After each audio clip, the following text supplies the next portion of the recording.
We know that your brain receives information about your body from the environment, from your sensory organs such as your eyes, your ears, and your nose. But did you know that the muscles in your body are also sensory organs? As your body moves, muscles stretch, and this information is sent to your brain so that it knows what your body is doing. When you think of muscles, you probably think of your biceps and triceps. You won't necessarily think of the small muscles close to your spine and skull. These small muscles do in fact play a very important role.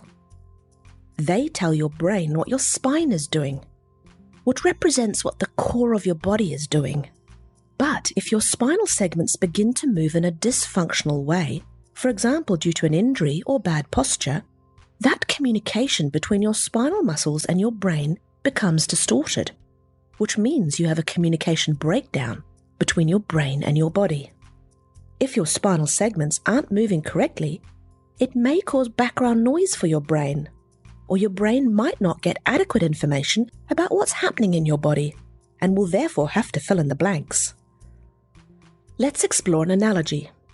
Imagine for a moment that you've lived in a house all your life, and that in this house there's a long dark corridor with no windows. At the end of the corridor is an electrical fuse box. Now imagine that the circuit breaker to the lights has blown and you're pitched into complete darkness. Would you be completely helpless?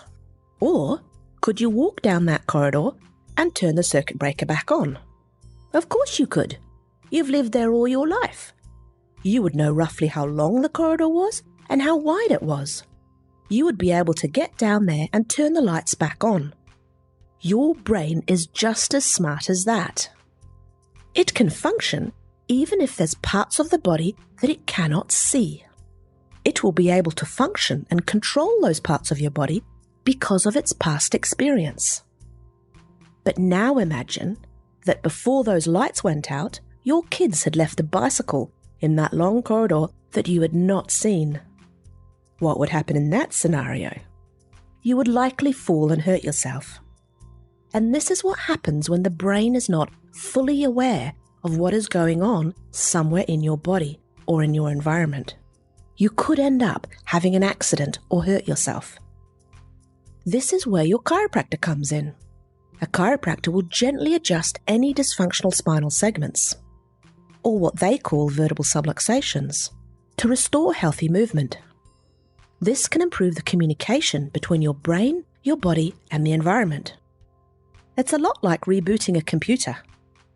When your brain can accurately perceive what's going on inside and out, it can better control your body for the situation at hand and move muscles in the right order. This means your body moves accurately, you have fewer accidents, and you can function and perform at your best.